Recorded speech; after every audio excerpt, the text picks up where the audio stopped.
बच्चों, कैसे हैं आप? उम्मीद करता हूं आप लोग सब लोग बहुत अच्छे होंगे।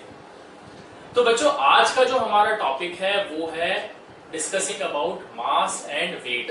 कई बच्चों को इसमें हमेशा कंफ्यूजन रहता है। हम लोग बहुत सारी ऐसी चीजें हैं जो डे टू डे लाइफ में हम लोग जो बोलते हैं उसका साइंटिफिक मीनिंग वो नहीं होता। फॉर एग्जाम्पल, अगर मैं ये बोलूं, हम लोकल लैंग्वेज में जब हम बात करते हैं तो मैं ये बोलता हूं कि यार मेरा वेट जो है ये 70 kg है ना। मैं बोलता हूं यार मेरा वेट 70 kg है। कोई बोलता है आके मेरा वेट तो तेरे से कम है, मेरा 25 kg है। तो ऐसे आप दुकान पे जाते हो तो हम लोग उन दुकान पे जाके बोलते हैं कि इस सामान का वेट जरा बताइए, इस सामान का वेट बताइए। तो वो क्या करता है, एक तरफ 1 kg रख देता है, दूसरी तरफ अगर आपको शुगर लेनी होती है तो 1 kg बराबर है, वो उसका वेट आपको बता देता है।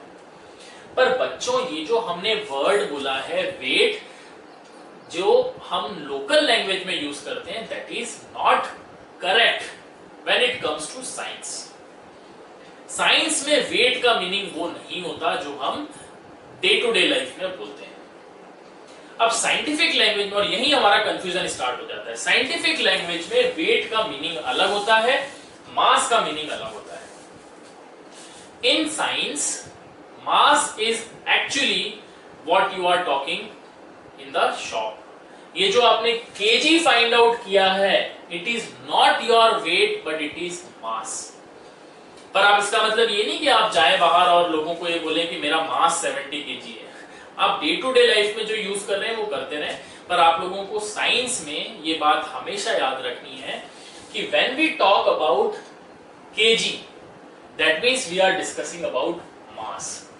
सो in scientific language the unit of mass is KG. तो वेट क्या होता है? तो चलिए अब इन दोनों के पॉइंट वाइज पॉइंट हम लोग इनके डिफरेंसेस देख लेते हैं। So number 1, what do we mean by mass and what do we mean by weight?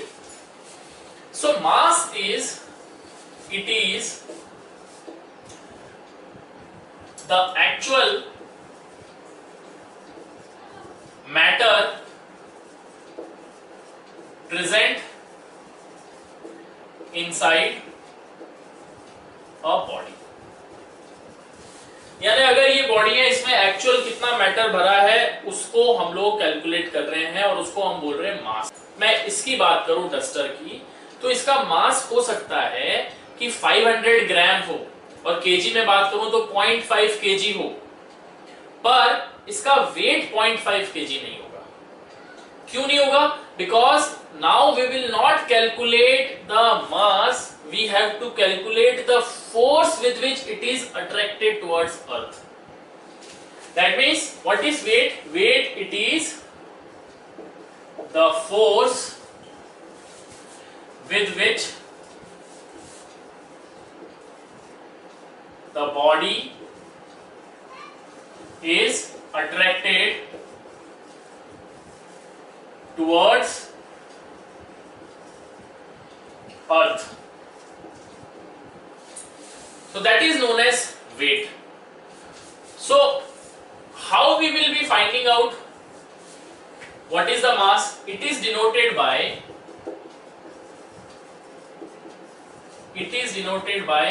letter M, that is mass. And how it is denoted? It is denoted by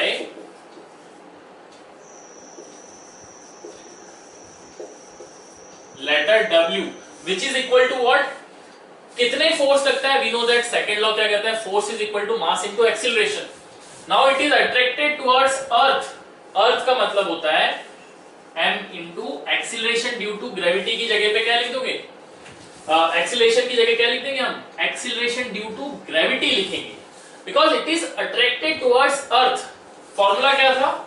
force is equal to mass into acceleration. तो ये force है एक तरीके का।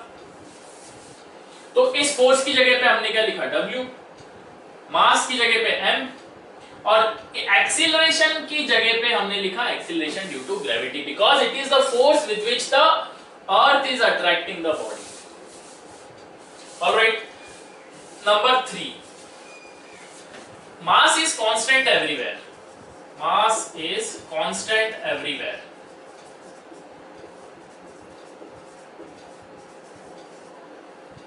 ठीक है, but weight it can change, it can change from place to place. Why it can change place to place? क्योंकि अभी मैंने इससे पहले वाले लेक्चर में आपको बताया था कि g की वैल्यू सरफेस के पास तो कांस्टेंट है, पर सरफेस से जैसे जैसे दूर जाएंगे कम होते जाती है। अगर g की वैल्यू चेंज होती जाएगी तो वेट भी चेंज होता जाता है। इसी तरीके से अर्थ के अंदर जाते हैं तब भी आपकी g की वैल्यू चेंज होती है। तो g की वैल्यू चेंज होने के कारण वेट भी चेंज होता जाता है, and that is why it is different from place to place. यही कारण है कि जो मून पे हमारा वेट होता है वो डिफरेंट होता है, और जो अर्थ पे जो वेट है वो डिफरेंट है। इसको हम बहुत अच्छे से डिस्कस करेंगे इसके बाद। तो चलिए आगे बढ़ते हैं। नंबर 4, SI यूनिट क्या है इसकी? SI unit of it is kg। किस में मेजर होता है ये? kg में मेजर करते हैं। What is the SI unit for wait? क्योंकि ये एक फोर्स है तो इसकी SI यूनिट क्या होगी?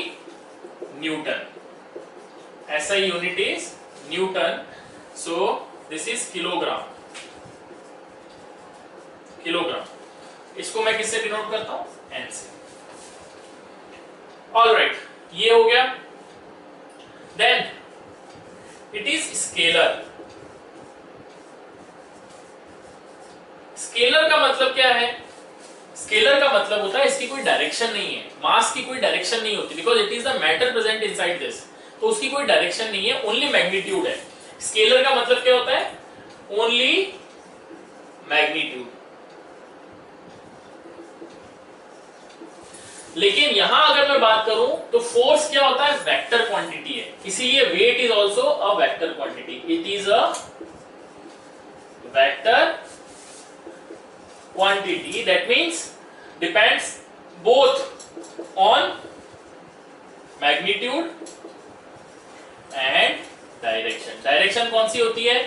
towards the center of earth। हर एक बॉडी कहां गिर रही है? Centre of earth. तो वेट भी कहां लग रहा है? towards center of earth। तो ये तो हो गए इनके बीच में बेसिक डिफरेंसेस। ये सारे डिफरेंसेस आप लोगों को अब समझ आ गए होंगे।